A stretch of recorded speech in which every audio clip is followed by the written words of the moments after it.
The penultimate episode to Three Body Problem begins with Saul talking to Will about the star that he's bought. It's 401 light years away, and apparently Will did this so Jin can look up and see it. When Saul heads inside, Will passes out and he's brought into hospital. Whilst there, his family show and discuss his health. At the same time, Jin and Raj discuss Will's acquisition of the star for her. But at this point, she's not actually aware he's the one who did it. She even has a nice little plaque too. Anyway, that's not the most pressing of issues here. Well, obviously. In the lab, they've frozen a chimpanzee and have used this as an experiment to see if they can do the same thing for a person, and it's a success. Kalya, the chimp, is super smart and shows off its intelligence on the screen. Wade wants a human volunteer, and he believes Will is the perfect person for that role. Augie and Jin contemplate how ethical all of this is while simultaneously continuing their work. They try to dissuade Wade, but it doesn't work. In fact, when he mentions Will, something triggers in his mind and he hurries off to make a call. He rings someone and asks him to spearhead a new project, which he wants everyone on board with. He mentions the term Wolf Facer and not much else. Fret not though, we learn more about this in the finale and presumably in season 2 as well.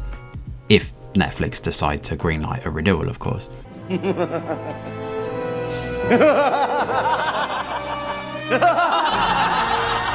Augie and Jin's work on this radiation cell works, but it's all too much for Augie, who decides to leave.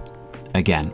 And when she does, she finds that Denny's, her sponsor back at the nanofiber work, has booted her from the nano project and has taken it for himself. Augie has the last laugh though, as she decides to leak everything on WikiLeaks and make it completely public for everyone. Augie plays the man's game and leaves a smouldering ruin in her wake. And then we're back at the hospital again. Jin shows up and talks to Will about the staircase project that Wade wants him involved in. Will eventually does open up after 7 long episodes and tells Jin the truth that he loves her. It's about damn time. She starts crying and he tries consoling her. However, he eventually decides not to sign his contract, believing his loyalty isn't to humanity but to Jin. Wade won't take no for an answer though and decides he's perfect, pointing out that he'll be in touch shortly. At the same time, we cut across to Ye Wenji, who reminisces on old times before deciding to do something drastic. She picks up the phone and calls Saul. They head to the graveyard together and pay their respects to Vera. She also reinforces how smart Saul is and questions why he's working for someone else when he's bright enough to do it alone. Remember the strange woman from before, the one who crawled away in the grass?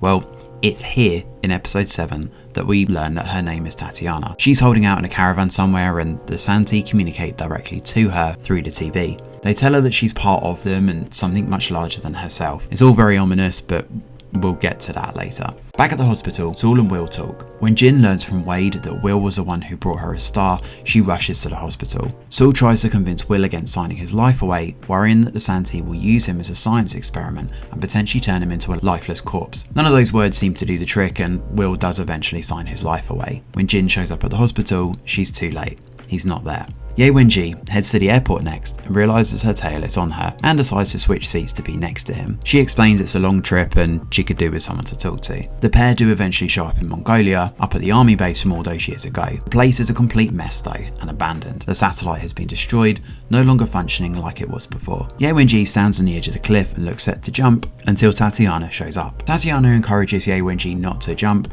pointing out that she won't die straight away if she does and it's a rather nasty fall. This seems to do the trick and Tatiana even offers a gentle and painless death. Before Ye Wenji is killed, the pair sit and watch the sunset together. You've worked so hard, for so long. You deserve a rest, Tatiana says, as the episode comes to a close. Thanks for watching, and do let us know your thoughts in the comments below. Smash a like or subscribe to the channel, your support is very much appreciated. I'm Greg Wheeler, and from all of us over here at The Review Geek, we'll see you on the next video.